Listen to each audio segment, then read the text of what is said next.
ላለፉት 3 አስርት ዓመታት የኢትዮጵያ የፖለቲካ ኃይላት በአንድ ወሳኝ ጉዳይ ላይ በሁለት ጎራ ተከፍለው ይከራከሩ ነበርም። ለክርክሩ መነሻ የሆነው የፌዴራሊዝም አወቃቀር ወይንም በብሔር በማንነትና በቋንቋ ላይ የተመሰረተው ስርዓት ነው።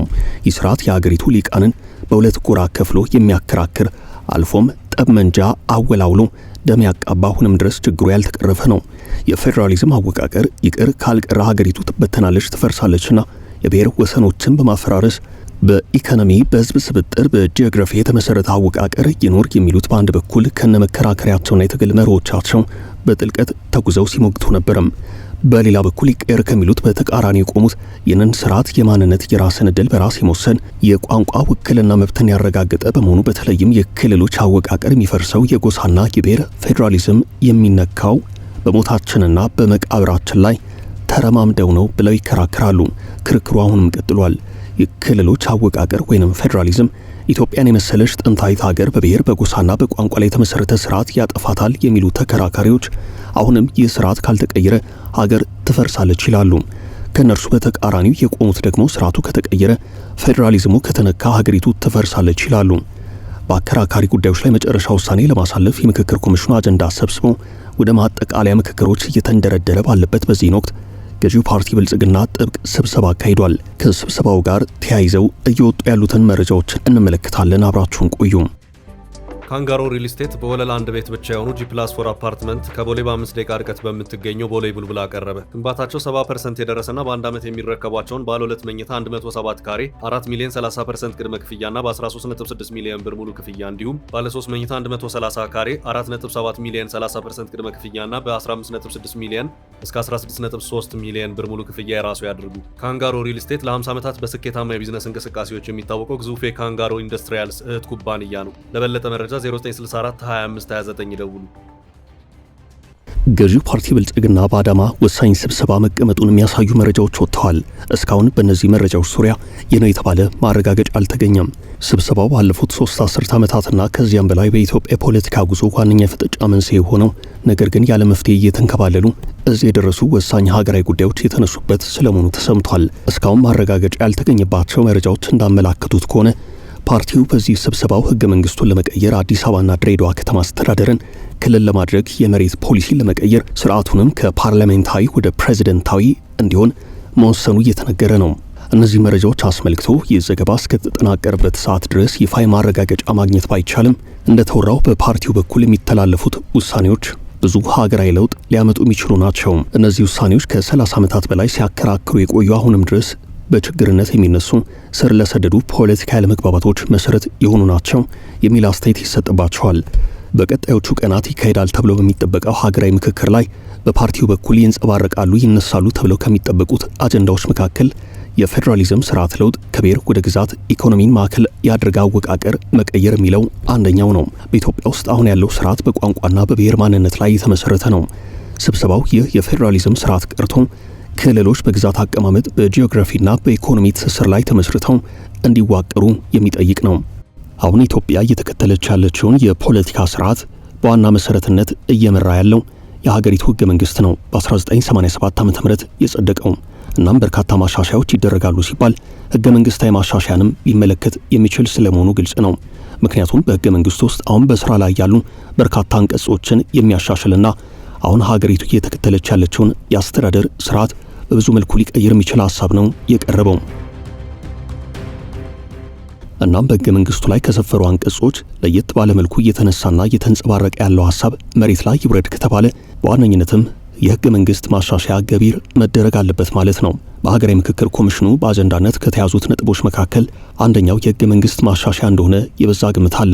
ምክንያቱም በቀደመው የአጀንዳ ማሰባሰብ ሂደት ላይ የህገ መንግስት ማሻሻያ ጉዳይ በአንድ አጀንዳነት ተይዞ ከተሳታፊዎች በኩል በምክር ሐሳብነት የቀረበ ስለመሆኑ ቀደም ሲል በወጡት ዘገባዎች ላይ ተመላክቷል። በህገ መንግስቱ አንቀጽ 46 የክልሎችን አወቃቀር የሚቀይር መሰረታዊ ህገ መንግስት አንቀጽ የሚቀይር ጉዳይ ነው። ይህ በዚህ እንዳለ በአዳማው ስብሰባ ላይ የፌዴራል ከተሞች አዲስ አበባና የድሬዳዋ ከተሞችን የሚመለከት ውሳኔ ተላልፏል ተብሏል። ይህም አዲስ አበባ ሆነች ድሬዳዋ ራሳቸውን የሆኑ ክልሎች ሆነው እንዲደራጁ ነው ሐሳብ መቅረቡ የተሰማው። ህገ መንግስታዊ ፖለቲካ ትርጉም የያዘው የውሳኔ በህገ መንግስቱ አንቀጽ 39 እና 49 እንዲሁም አንቀጽ 46ን ጨምሮ በክልሎች አወቃቀርና በአዲስ የክልል አወቃቀር የአዲስ አበባና የኦሮሚያ ግንኙነትን የድሬዳዋን አወቃቀር ለውጦ ራሳቸውን የቻሉ ክልሎች ለማድረግ በዚሁ የፓርቲው ስብሰባ ላይ የጋራ አቋም የተያዘበት ስለመሆኑ ተሰምቷል። ከወዲሁም እየተሰማ ያለው ተቃውሞ የብልጽግናን የአዳማ ስብሰባ አስመልክቶ ከግራም ከቀኝም በርከት ያሉ መረጃዎች እየወጡ ነው። ጎን ለጎንም አስተያየት የሚሰጡ በርክተዋል። ከነዚህ መካከል ፖለቲከኛ ጀዋር መሐመድ ይጠቀሳሉ። በአዲሱ የስብሰባ አቋም ዙሪያ ከወዲሁ ክርክር ከግራም ከቀኝም እየተሰማ ሲሆን በተለይም በኦሮሞ ፖለቲከኞች መካከል ያለው የሐሳብ ልዩነት እየታየ ነው። ክርክሩ ግን በኦሮሞ ፖለቲከኞች ብቻ የተወሰነ አይደለም። ሌሎች ፖለቲከኞችም አስተያየታቸውን እየሰጡበት ነው። በኢትዮጵያ አሁን ያለው የፌዴራሊዝም ስርዓት ያዋለደው ፓርላሜንታዊ አወቃቀር ተቀይሮ ከጠቅላይ ሚኒስትርነት ወደ ከፊል ፕሬዝደንትነት የመለወጥ ፍላጎት በብልጽግና በኩል መኖሩ አጀንዳውን በፓርቲው በኩል በስፋት ይንጸባረቃል የመባሉ ጉዳይ እያነጋገረ ነው። ሰሚ ፕሬዚደንሻል የሚባለው ስርዓት ገና ከወዲሁ ሰፊ መከራከሪያ ሆኗል። ከፊል ፕሬዝደንታዊ ስርዓት ማለት ነው። የአስተዳደር የአንድ ግለሰብን የበላይነት ሊያጎናጽፍ ይችላል የሚል መከራከሪያ እነ ጀዋር መሐመድ እያነሱ ነው። ክርክሩ አሁን የተጀመረ ሳይሆን ቀድሞም የነበረ ነው። ፌዴራሊዝምን መሰረት በማድረግ የሚነሱ መከራከሪያዎችና በኢትዮጵያ ውስጥ ያሉ የክልል አወቃቀሮች በሁለት መሰረታዊ ጉዳዮች ላይ የሚሽከረከሩ ናቸው። አንደኛው የመከራከሪያ ነጥብ ቋንቋን መሰረት ሲያደርግ፣ ሁለተኛው ደግሞ ብሔርና ማንነትን መሰረት ያደረገ ነው። ነባሩ አወቃቀር ወይንም የፌዴራሊዝም ስርዓት እንዲቀጥል የፈለጉት እነ ጀዋር መሐመድ ጉዳዩን በሰፊው አንስተዋል። ጥያቄያቸውንም አስከትለዋል። ጥያቄዎቹ ያለ ህዝብ ተሳትፎ ፕሬዚደንቱ ብቻውን በፊርማው ያጸድቃል የሚለው መከራከሪያቸው የፖለቲካና የህዝብ አስተዳደር የማንነት ጥያቄዎችን አሳልፎ የሚሰጥ ነው በሚል ጥያቄ የታጀበ ነው። እንደሚታወቀው የኢትዮጵያ የ30 ዓመታት የፖለቲካ ጉዞ በእነዚህ ጉዳዮች ላይ ፍጥጫ ውስጥ የገባ ነው። ይህ የፖለቲካ ጉዞ በዋና መሰረትነት የሚነሳው ከጸደቀው የህገ መንግስት ስርዓት ነው። በ1987 ዓመተ ምህረት በብሔር በማንነትና በቋንቋ ላይ የተመሰረተው ስርዓት የሀገሪቱ ሊቃንን በሁለት ጎራ ከፍሎ ሲያከራክር፣ ሲያተራምስ ብሎም ሲያጋጭ የቆየ ነው። የፌዴራሊዝም አወቃቀርን በተመለከተ የጂኦግራፊና የፌዴራሊዝም ፍላጎትን መሰረት አድርጎ ክልል መዋቀር አለበት የሚለው መከራከሪያ አሁንም ድረስ እንደቀጠለ ነው። በርካታ የፖለቲካ ኃይላት በብሔር ወሰኖችን በማፈራረስ በኢኮኖሚና በህዝብ ስብጥር በመልክዓ ምድር የተመሰረተ አወቃቀር እንዲኖር ይጠይቃሉ። ከዚህ በተቃራኒው ይህን የሚከላከሉ የኦሮሞና የትግራይ ፖለቲከኞች ሲሆኑ ዋና መከራከሪያ ነጥባቸውም የስርዓት የራስን ዕድል በራስ የመወሰን መብትን ይነፍጋል የሚል ነው። እናም እነዚህ ፖለቲከኞች ዛሬም የክልሎች አወቃቀር የሚፈርሰው የጎሳና የብሔር ፌዴራሊዝም እንዳይነካ ይከራከራሉ። በብልጽግና በኩል አቋም ተይዞባቸዋል የተባሉ አጀንዳዎች በአዳማው የብልጽግና ስብሰባ ላይ ተነስቷል የተባለው ሌላኛው አጀንዳ የፌዴራሊዝም ለውጥ የመሬት ፖሊሲ ጉዳይ የተጠቀሰ ነው። መሬትን የመሸጥና የመለወጥ መብት የግል ይዞታ መሆኑ የኢኮኖሚ ነጻነትንና ልማትን ያመጣል የሚሉት በአንድ በኩል መሬት የህዝብና የመንግስት መሆን አለበት የሚሉት በሌላ በኩል ይከራከራሉ። ጉዳዩ ከኢትዮጵያ ሊቃን አልፎ እስከ ኤርትራው ፕሬዝዳንት ኢሳያስ አፈወርቂ ድረስ ሰፊ መከራከሪያ ሆኖ የቆየ ነው። ኢሳያስ በተለያዩ ቃለ መጠይቆቻቸው የኢትዮጵያ ህገ መንግስትና የብሔር ፌዴራሊዝምን ተችተዋል። ስርዓቱ ኢትዮጵያን የሚበትን ብቻ ሳይሆን ለቀጠናውም አደገኛ ነው ይላሉ። እዚህ ጋር አስተያየት ሰጪዎች የሚያነሱት አንድ ሐሳብ አለ። እውን ኢሳያስ ለኢትዮጵያ ተቆርቁረው ነው ወይ በዚህን ያህል መጠን ይህንኑ የፌዴራሊዝም ስርዓት የተቹት? እርሳቸው ራሳቸው የሚያራምዱት ፖሊሲ ደካማይቱን ኢትዮጵያ የሚፈልግ አይደለም ወይ የሚል መከራከሪያ አለ። ያም ሆኖ የቀድሞው ጠቅላይ ሚኒስትር መለስ ዜናዊ ለኢሳያስ አፈወርቂ ይህንን የህገ መንግስት ረቂቅ አሳይተዋቸው እንደነበርና ይኸው የህገ መንግስት አካሄድ እንደተቀበረ ፈንጂ አደጋ ያመጣል ሲሉ ኢሳያስ አስተያየት እንደሰጡበት በተለያዩ አጋጣሚዎች ይነገራል። የሆነ ሆኖ አሁን ባለው ገዢው ፓርቲ ብልጽግና በኩል ይህ የህገ መንግስትና የፌዴራሊዝም አካሄድ እንዲቀየር ሐሳብ እንዳለ ነው የሚነገረው። አስተያየት ሰጪዎች አሁን ለሚታየው መጠነ ሰፊ ቀውስ በዋነኝነት የፌዴራሊዝም ስርዓቱንና ህገ መንግስታዊ አካሄዱን ይተቻሉ። ፖለቲከኞች በቋንቋ፣ በባህል፣ በታሪክ፣ በማንነትና በሃይማኖት መግባባት አቅቷቸው ሀገሪቱ ለመልከ ብዙ ፈተና ተጋልጣለች ይላሉ። በሌላኛው ማዕዘን ያሉ አስተያየት ሰጪዎች ደግሞ ችግሩ ያተገባበር ነው እንጂ ለኢትዮጵያ የሚስማማው የፌዴራሊዝም ስርዓት ስለመሆኑ አያከራክርም ባይ ናቸው። ሀገራዊ ምክክር ኮሚሽኑ በ8 አጀንዳዎች በ50 ንዑስ አጀንዳዎች የተቀረጹ አጀንዳዎችን ለመጨረሻ ውይይት አቅርቧል። ኮሚሽኑ በመጪው ሐምሌ 8 የጠራው ጉባኤ የሚመክርባቸውን 8 ዋና ዋና አጀንዳዎች ለይቷል።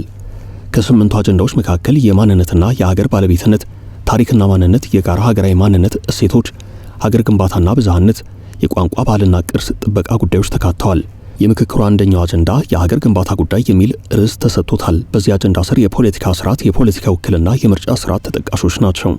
በዚህ አጀንዳ ስር የመንግስት አደረጃጀት፣ የፌዴራልና የክልል መንግስታት ስልጣንን የሚወስነው የህገ መንግስት ጉዳይ፣ የአስተዳደር ወሰን፣ የምርጫና መድበለ ፓርቲ ስርዓት፣ በህገ መንግስቱ አንቀጽ 39 የተደነገገው የራስን ዕድል በራስ የመወሰን መብትና ሌሎችንም ያካተተ ነው።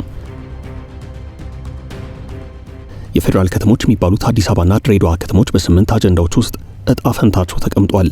ከምክክሩ 8 አጀንዳዎች መካከል ሶስተኛ ደረጃ ላይ ለጉባኤ የተቀመጠው ሁለቱን የከተማ አስተዳደሮች የአዲስ አበባና የድሬዳዋ የወደፊት ህጋዊ እውቅና እጣ ፈንታ ተጠባቂ ነው።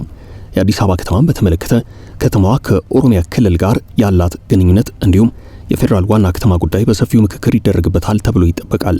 የአዲስ አበባ ህጋዊ አቋምን በተመለከተ የከተማዋ የበጀት ጉዳይ፣ የፌዴራል ዋና ከተማ ጉዳዩን ጨምሮ የአዲስ አበባ ፖሊስና ፍርድ ቤት ጉዳይ፣ የአዲስ አበባ ወሰንና የቦታዎች ስያሜ፣ የከተማዋ የሥራ ቋንቋ፣ ታሪካዊ ቅርሶች አካታችነት ጉዳይ በምክክር ጉባኤው ላይ በሰፊው ይመከርበታል።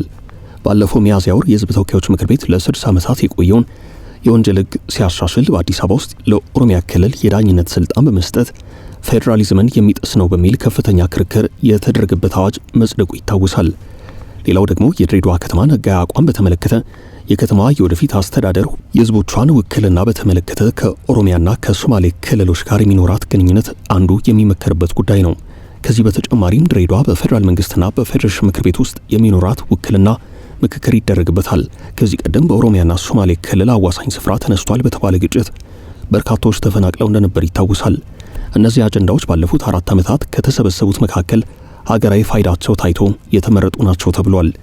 የማንነትና የሀገር ባለቤትነት፣ ታሪክና ማንነት፣ የጋራ ሀገራዊ ማንነትና እሴቶች፣ ሀገር ግንባታና ብዝሃነት፣ የቋንቋ ባህልና ቅርስ ጥበቃ ጉዳዮች፣ ሌሎችም ንዑስ ጭብጦች ተካተዋል።